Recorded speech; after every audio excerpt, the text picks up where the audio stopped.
च संहरणे तेजोराश विशेष ಗ್ರಾಮ ಪಂಚಾಯತಿ ಕಟ್ಟಡ ಒಂದು ಶಂಕುಸ್ಥಾಪನೆಗೋಸ್ಕರ ಇವತ್ತೇನು ಎಲ್ಲ ನಮ್ಮ ಸದಸ್ಯರು ಸೇರಿಕೊಂಡು ಇವತ್ತು ಹೈಟೆಕ್ ಇವತ್ತು ಕಟ್ಟಡ ನಿರ್ಮಾಣ ಮಾಡಲಿಕ್ಕೆ ಇವತ್ತು ಶಂಕುಸ್ಥಾಪನೆಗೆ ಶಾಸಕರನ್ನ ಕರೆದು ನನ್ನ ಜೊತೆ ಎಲ್ಲ ನಮ್ಮ ಲೀಡರ್ಸ್ ಎಲ್ಲ ಬಂದು ನನ್ನ ಪಂಚಾಯತಿ ಎಲ್ಲ ಲೀಡರ್ಸ್ ಇವತ್ತು ನಾವು ಸೇರಿಕೊಂಡು ಇವತ್ತು ಶಂಕುಸ್ಥಾಪನೆ ನೆರವೇರಿಸಿಕೊಟ್ಟಿದ್ವಿ. ಇವತ್ತು ಕೇವಲ 5 ತಿಂಗಳಲ್ಲಿ ಬರೀ 5 ತಿಂಗಳಲ್ಲಿ ಸುಮಾರು ಬರೀ 40 ಲಕ್ಷಕ್ಕೆ ಮೇಲ್ಪಟ್ಟು ಈ ಒಂದು ಕಟ್ಟಡ ನಿರ್ಮಾಣ ಮಾಡಲಿಕ್ಕೆ ಇವತ್ತು ಶಂಕುಸ್ಥಾಪನೆ ಮಾಡಿದ್ದೀನಿ. ಆದಷ್ಟು ಬೇಗ ಈ ಕಾರ್ಯ ನೆರವೇರುತ್ತೆ. ಮತ್ತೆ 5 ತಿಂಗಳಲ್ಲಿ ಬಂದು ಇಡೀ ಪಂಚಾಯತಿನೆಲ್ಲ ಕರೆದು ಇವತ್ತು ಉದ್ಘಾಟನೆ ಮಾಡಿ ಪಂಚಾಯತಿ ಇರ್ತಕ್ಕಂಥ ಎಲ್ಲ ಜನಕ್ಕೂ ಒಂದು ಊಟದ ವ್ಯವಸ್ಥೆ ಮಾಡಿ ಒಂದು ಅದ್ದೂರಿ ಕಾರ್ಯಕ್ರಮ ಮಾಡಬೇಕಂತ ನಾನು ಈಗಾಗಲೇ ಒಂದು ಆಸೆಯನ್ನು ಹೇಳಿದ್ದೀನಿ ನಮ್ಮ ಕಾಂಟ್ರಾಕ್ಟರ್ಗೆ.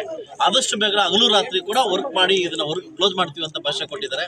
ನಮ್ಮೆಲ್ಲ ಸದಸ್ಯರು ಕೂಡ ಒಟ್ಟಾರೆ ಸೇರಿ ಈ ಶಂಕುಸ್ಥಾಪನೆಗೆ ಬಂದು ನೆರವೇರಿಸಿಕೊಟ್ಟಿದ್ದಾರೆ. ಎಲ್ಲ ನನ್ನ ಸದಸ್ಯರಿಗೂ ಮತ್ತು ಎಲ್ಲ ಲೀಡರ್ಸ್ಗೂ ಹಾಗೆಲ್ಲ ನನ್ನ ಪತ್ರಕರ್ತ ಮಾಧ್ಯಮದ ಎಲ್ಲ ನನ್ನ ಕಾರ್ಯಕರ್ತರು ಬಂದರೂ ಕೂಡ ಇವತ್ತು ಥ್ಯಾಂಕ್ಸ್ ಹೇಳಿ ಶಂಕುಸ್ಥಾಪನೆ ಪೂಜೆ ಮುಗಿಸಲಿಂದ ಹೋಗ್ತಾ ಇದ್ದೀನಿ. ಇನ್ನು ಸಾಕಷ್ಟು ಕಾರ್ಯಕ್ರಮ ಇದೆ, ಒಂದು ಗುರುವಂದನಾ ಕಾರ್ಯಕ್ರಮ ಇದೆ, ಸಾಕಷ್ಟು ಸಾವಿರಾರು ಜನ ವೆಯ್ಟ್ ಮಾಡ್ತಾವ್ರೆ. ಆ ಕಾರ್ಯಕ್ರಮಕ್ಕೆ ಭಾಗವಹಿಸ್ತಾ ಇದ್ದೀನಿ.